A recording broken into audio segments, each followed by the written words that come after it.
When he was 11 years old, Bert Pittman heard something monstrous through his bedroom door. A struggle, shots fired. It changed his life forever. Did your mom know that you had the weight of the world on your shoulders? I mean, she knew. I mean, it was hard. I mean, at that point, you either grow up or you fail. I mean, it's, you know, you gotta adapt. I don't know how I did it. I really don't. Now, age 21, he was up on a witness stand, trying to convince a jury that his mother was not a murderer. If it wasn't for what my mom did, I wouldn't be sitting here today. The prosecutors didn't buy it, and they grilled Bert Pittman on cross-examination. Okay, you may answer that. They wanted the jury to know that Tracy's son was coming up with dramatic new details he'd never told investigators before. Okay. They confronted him with a transcript of his first statement to police from the night of the alleged attack. You never said anything about hearing your mom having a choking sound out in the hallway, did you? It's not on this. No. And you never said anything about seeing Dustin's face, did you? It doesn't say it on this. Mr. Pittman, you never told Lieutenant Sesford anything about Dustin starting to move and was rocking and trying to get up either, did you? It's not written down. I don't know if I told him that and he didn't write it down. Tracy sat stony-faced as her son got down from the witness stand, but she mouthed, "I love you," across the courtroom. What would the jury make of it all? Then a moment of decision. Would Tracy testify in her own defense? She opted not to, but she did agree to talk to us. Did you lure Dustin Weedy over to your house that day and execute him in cold-blooded fashion? No. As she dabbed at her tears with a washcloth and shook in her chair, Tracy seemed nothing like a ruthless killer. You fired 11 times, they say. That's what they say. And you hit 9 times. I don't remember that, firing that many times. I was surprised. Tracy didn't waver from her story of that night. She had shot Dustin to protect herself and her family. He had been attacking her. She'd been a victim, desperate to get away. I was in the corner. The person had to follow me into the corner to get to me. You couldn't have gotten more further away in the house and been like in a more defensive position than huddled on the ground in a corner. The forensic reconstruction expert described this person retreating from you and that you're the aggressor. No. Shooting at him. That's not true. And they don't believe your story about being pulled by the legs either. They say if you had done this kind of over-your-shoulder shot, there would have been traces of gunshot residue on the victim, and they don't see that. Well, so he had to be further away from you as you began shooting. I know I was in the corner, and the person was coming at me. That I know. I mean, I will take that to my grave. There were other details Tracy was less sure of. Bert says that your hands were loosely bound with pantyhose and he had to untie them. Is his memory correct? I don't know. Because this would make it very difficult to understand all the things that you say you do. Manipulate the gun safe. Well, I don't know with your arms bound like this, get control of the gun. I don't think they were, I don't recall ever saying that they were bound. Well, you know, I mean, were they there or not? I want to say they were more wrapped around my arm. Pantyhose, such a strange choice of weapon for a burglar or a hitman. But nonetheless, one that caused Tracy to black out, or so she had told police. When they looked at the injury to your neck, it didn't seem to be the kind of injury that could cause you to pass out. It just seemed to be some kind of sawing back and forth abrasion. Did you fake it? Did you do that to yourself? No, no. That's ridiculous. It's hurtful.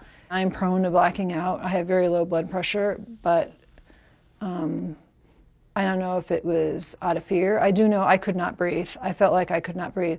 Even more ridiculous, Tracy said, was the motive the prosecution had ascribed to her. That Dustin had been the fall guy in an elaborate scheme that she'd concocted to save her own son Bert from her ex-husband, Dr. John Pittman. Did you think you were going to lose Bert? No, I didn't. I honestly never, that was never a concern. Tracy said she had no reason to create the Pink Journal to try to frame her first husband. In our interview, she said that their relationship at the time of the home invasion was nothing but cordial. But if she hadn't authored the journal, how could she explain those biographical details about her ex contained in the journal? They were the same details that showed up in an email Tracy later wrote to investigators. There is language in the diary, Tracy, that is eerily like language that you used, phrases in an email to the investigator. It was the same topic, but not the same words. Isn't that quibbling? No, but I mean... Why would Dustin be picking up on this, if this is his journal? Oh, I agree with you on that 100%. But I'm not, I'm not the only person that would have known that. I mean, Michael knew it also. Michael Roberts, Tracy's second husband. Tracy scoffs at her second husband's claims that she tried to kill him. No, she says, he was the would-be killer, and the journal was part of his grand scheme to kill her and frame her first husband for it. The person it benefits is Michael Roberts. And it benefits Michael Roberts because if I died while he was out of town and he was going to collect, you know, several $1 million in insurance on me, he was going to be the #1 suspect. And you think that today? No matter what. I think it more today than I ever have. Michael Roberts watched the trial from across the country in California, where he was now taking care of his and Tracy's kids, struggling with their questions and what he says is his continued fear of his ex-wife. Neither the prosecution nor the defense called him to testify. Did I conspire with Dustin to kill Tracy, or whatever theory the defense wanted to throw out there? No, I didn't. Back in court, Dustin's mother waited anxiously. After 7 long days of testimony, the jury had started its deliberations. What was a few more hours after 10 long years of waiting for answers? What made you keep going forward? Everything you had to endure, the death of your son, the death of your husband.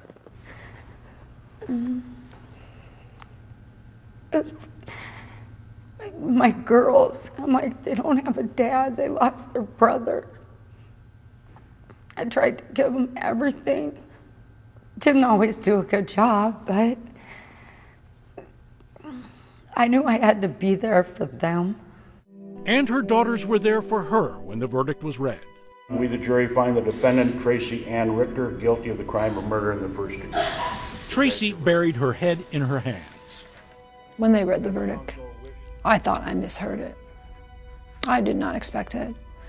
Her son Bert sat there stunned, expressionless, until he too dissolved in tears.